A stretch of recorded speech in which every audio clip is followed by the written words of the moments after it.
The religious historian Kate Bowler talks about going to a Good Friday service at Lakewood Church in Houston. It was a part of her doctoral research in religion, which later became the book Blessed, A History of the American Prosperity Gospel.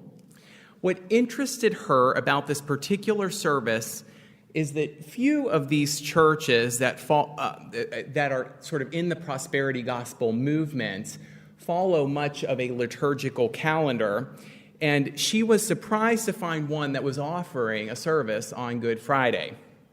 Good Friday is, of course, the day in the Christian calendar that commemorates the crucifixion of Jesus. It is meant by many Christians as a time of quiet reflection and penance. Not so at Lakewood. Accompanied by loud drums, blaring contemporary music, and flashing lights, the main preacher, Joel Osteen, came onto the stage and immediately proclaimed, "Isn't it great that we worship a risen Lord?" Apparently, he decided to skip over Good Friday entirely and go straight to Easter. Now, for anyone who is familiar with prosperity preaching, and I am a little bit because I studied it in divinity school, this optimistic message is what one might expect in such services. The most common name for the movement, as I mentioned, is the prosperity gospel, though other less flattering names have been attached to it, including health and wealth preaching. Its basic tenets are that God wants you to prosper, wealth is a sign of faith, and thinking positively and praying can affect the outcomes of your life. In a recent poll, a full 17% of Americans self-identify with this movement, while 39% agree with the statement that God wants you to be wealthy. It is not foreign to the American landscape, and with 7 million people now tuning in to watch Osteen, one could say that it is only gaining cultural ground. Its message is sunny and victorious, full of promises of material blessings if one only offers in return a little faith. The extent to which it is representative of American Christianity is controversial. Prosperity preaching remains divisive not only to non-Christians, but also to many Christians. It is by no means the dominant view in Christianity. Many see it as a violation of the core teachings of the Gospels, which, after all, praise the poor as the inheritors of the kingdom, not the wealthy. Indeed, the liberation theologian Gustavo Gutierrez says that God issues a preferential option for the poor, and another famous liberation theologian says that no one is going to make it into heaven without a letter of reference from the poor, which I think is great. It's a great metaphor. To these Christians, the prosperity gospel is a perversion. Others point out, at the very least, that it can be petty and trivializing. The idea that God somehow desires you to own a Mercedes-Benz while ignoring the bigger problems of peace and justice, well, it seems to make God quite small. God becomes less of this divine force in the universe and more of a personal hedge fund manager. Now, how religion mixes with economics has been addressed by many observers of religion.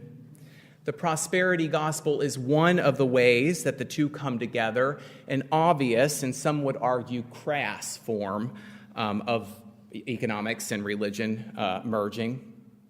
But the marriage between economics and religion is far from new. Jesus might have said that one cannot serve both God and mammon, but religion has rarely stayed aloof from economics. It is quite fascinating to question why our ideas of money and wealth have developed in the ways that they have. And some would argue that this is deeply rooted in our own religious past. We just don't see it anymore. I would suggest that this past is worth articulating and criticizing, which I'm going to try to do today, because the ways that it continues to operate are possibly more widespread and entrenched, and also possibly more insidious than anything that the prosperity gospel has offered to American culture. The story of economics and religion in the modern Western world starts when Protestantism began to develop in the northern parts of Europe. Max Weber wrote his famous work, The Protestant Ethic and the Spirit of Capitalism, in order to answer the question, why was wealth accumulating in Protestant countries while their Catholic neighbors continued to live in mediocrity? He dismisses several possible explanations, including differences in the availability of education and opportunities for trade.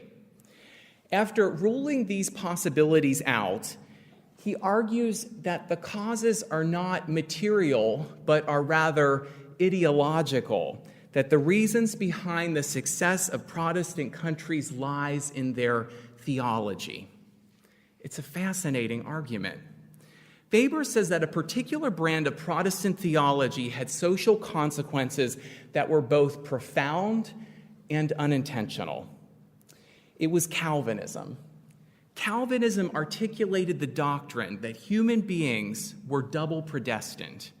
Before someone was even born, God knew whether that person would go to heaven or hell, according to this view. Calvin saw this as the logical conclusion of God's omniscience, God's all-knowingness. If God knew everything past and future, then God would also have to know the destiny of individual souls. And this also meant, if you've been following the reasoning closely enough, that there was really nothing that you could do to influence your own salvation. You were either damned or saved, and that decision was made for you before birth. This is Orthodox Calvinism. Now, if you are cringing on the inside as you listen to this theology, then congratulations, there's a good chance that you're a Unitarian Universalist. This is precisely the doctrine that the Unitarians and Universalists rejected, saying that it simultaneously degraded human beings and turned God into a monster. Of course, we did not do much to influence Calvin himself. The Unitarian Michael Servetus was burned at the stake for heresy when he tried to make that point to Calvin in Geneva. But in any event, Weber says that it was this doctrine of predestination that had a deep impact on economics. Because there was nothing anyone could do to be saved, people started to wonder if there might be signs of God's grace operating in their lives. Perhaps if someone was, happy, and they had a successful business, and they had a content family, then God was showing them his favor. On the flip side, if someone was miserable, poor, and lacked social support, maybe that meant that God was showing his hand that such person was destined to hell. Even though Calvinism officially rejected the idea that one could discern God's will, it didn't matter. According to Weber, predestination turned people into neurotic capitalists, vying to prove through the accumulation of wealth that God had verified their soul's eternal well-being. In other words, a successful business meant a ticket to heaven. The Calvinists who adopted this understanding, it needs to be said, were not living lifestyles of the rich and famous. They were not enjoying opulence and decadence. Indeed, doing that would have been sinful. They had strict codes against drinking and dancing, promiscuity, and even enjoying food. Weber says that they developed an inward asceticism in which they surrounded themselves with wealth, but refused to enjoy it. They accumulated but did not spend, acquired but did not indulge. Weber believes that even though this theological rationale has dropped away in our culture, the neurotic impulse to accumulate beyond one's basic comfort, to continually strive for bigger and better, is the cultural inheritance of the Protestant ethic, and we still live with it today. It's like we hear a sound that tells us to get up, to go to work, and to accumulate. We jump up and get to it without question, but we no longer realize that it is coming from the Protestant alarm clock sounding somewhere in our distant past. We cannot escape it. Now, I think about this point and its relevance when I read about the work habits of Americans.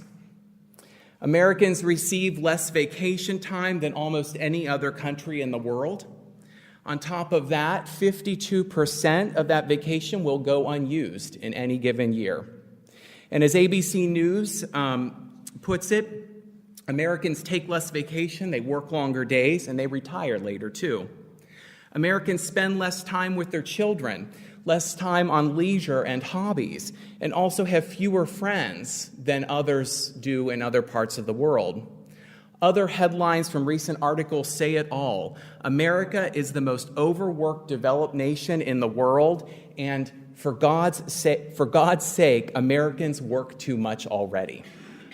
But in the midst of all of that, we do not often step back as a culture or as individuals and ask ourselves why. Like the capitalist in the parable of the Mexican fisherman, we just think that the reasons for such overwork and accumulation are obvious. Weber says that this is the cultural inheritance from Protestantism that few question, but that continues to have a deep impact on our lives. There is another conclusion to this way of thinking that Weber does not draw out, but I think that it is nonetheless an important one. It's one that we should name. It's about deservingness, and it's a particularly insidious concept. It's the idea that if someone lacks financial resources or social support, that person deserves their lot in life. Now, many studies have challenged the notion that people born into poverty can simply work hard or think positively and drastically change their circumstances. It certainly happens in a couple of instances, and we can name those instances here, but the vast majority of people, that is not a realistic thing to expect. However, this does not change. The fact that we know this does not change how ineradicable the notion of deservingness is to American understandings of wealth. Perhaps this is because it is another old haunt from a Calvinist past. You deserve your lot because it was foreordained. If you are poor or homeless, then maybe God has elected you to be so. Now, when Hurricane Harvey ravished the coast of Texas in 2017, many major arenas opened up in order to house those who were seeking shelter. In Houston, this included basketball courts, schools, and even private businesses. But one of the largest arenas, an arena that hosts around 38,000 weekly attendees, kept its doors locked. This was Joel Osteen's Lakewood Church. Now, conflicting reports make it unclear whether the city had issued a request for the sanctuary to open, but whether or not officials issued such an appeal, the doors stayed closed. Outrage was instantaneous. It became such a PR crisis that Osteen had to address the controversy in a televised statement, which was not particularly satisfying or illuminating to critics. Now, many people seized on this opportunity to criticize the prosperity gospel more broadly, arguing that its focus on wealth makes it oblivious to the needs of those who are desperate or poor or in life-threatening circumstances. Now, that may be true, but I also wonder, what are the habits of thinking about economics and religion that continue to influence the rest of American culture? What ways do we understand wealth and prosperity that are rooted in our past and that we no longer see so clearly? What inclinations to overwork and opinions about deservingness continue to function in our lives and in our society? These are important questions to ask because those habits may be just as damaging and destructive to the ways that we understand ourselves and care for one another as anything that the Lakewood Church did during that hurricane. I think that in freeing ourselves from that Protestant heritage, we might just get a little bit closer to making our lives our own, being grateful for what we have, and caring for one another in a more genuine and authentic way. My spiritual companions, happy Thanksgiving. I love you, and blessings on your journey.